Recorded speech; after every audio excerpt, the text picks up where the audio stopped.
Hi friends, Jananayagan box ஆஃபீஸில் அடிச்சு நொறுக்கிட்டு இருக்கு.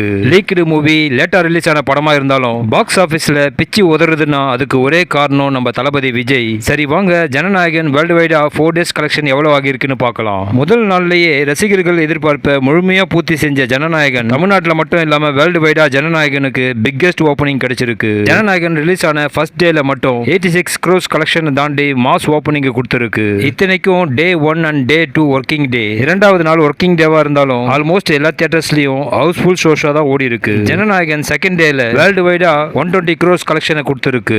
ஜனநாயகன் மூணாவது நாள் சனிக்கிழமை மட்டும் 56 கோடியை வசூல் பண்ணி மூணாவது நாள்ல 176 crores கலெக்ஷனை தாண்டி இருக்கு. நேத்து சண்டே ஜனநாயகன் ஃபோர்த் டே எல்லா தியேட்டர்ஸ்லயும் all shows house full, multiplex and single screen எல்லா இடங்கள்லயும் செம்ம ரெஸ்பான்ஸ். அதனாலேயே ஜனநாயகன் ஃபோர்த் டேலயே 200 crores கிளப்ல ஜாயின் பண்ணிருக்கு.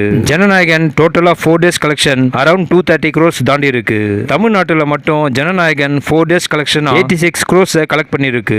ஜனநாயகன் தமிழ்நாட்டில் மட்டும் இல்லாம கர்நாடகாவில் ஒரு புது ரெக்கார்டும் கிரியேட் பண்ணிருக்கு. 2026ல ரிலீஸ் ஆன தமிழ் படங்கள்லயே 20 crores கலெக்ட் பண்ண ஃபர்ஸ்ட் தமிழ் பிலிம்ங்கிற சாதனை பண்ணிருக்கு. கர்நாடகாவில் மட்டும் இல்ல, கேரளாவிலையும் 11.5 crores மேல கலெக்ஷன் கொடுத்திருக்கு. அண்ட் நார்த் இந்தியாவில் பாத்தீங்கன்னா 5 crores மேல வசூலாகி இருக்கு. தளபதிக்கு ஜனநாயகன் படம் மட்டும் 200 கோடியை தாண்டலங்க. 2017ல மெர்சல், 2018ல சர்க்கார், 2019ல பிகில், 2021ல மாஸ்டர், 2022ல பீஸ்ட், 2023ல வாரிசு லியோன்னு 2 படங்கள், 2024ல கோட், இப்ப 2026ல ஜனநாயகன். தொடர்ந்து 9 படங்கள் 200 crores தாண்டி இருக்கு. தொடர்ச்சியா 9 படங்கள் 200 கோடி கலெக்ஷனை கொடுத்த ஒரே ஆக்டர் அநேகமா நம்ம தளபதி விஜய தாங்க இருப்பாரு. 4 நாள்ல 200 கோடியை தாண்டி இருக்கிற ஜனநாயகன் இந்த வாரம் பெட்டரா பர்ஃபார்ம் பண்ணா நிச்சயம் 300 கோடி தாண்டறதுக்கு சான்சஸ் இருக்கு. வெயிட் பண்ணி பார்க்கலாம் ஜனநாயகன் டோட்டல் அமௌண்டா எவ்வளவு கலெக்ஷனை கொடுக்க போகுதுன்னு. Okay friends, Jananayagan 300 to 400 crores தாண்டுமா? உங்க ஒப்பீனியனை கமெண்ட்ல சொல்லுங்க. ஓகே, தேங்க்யூ, பாய்.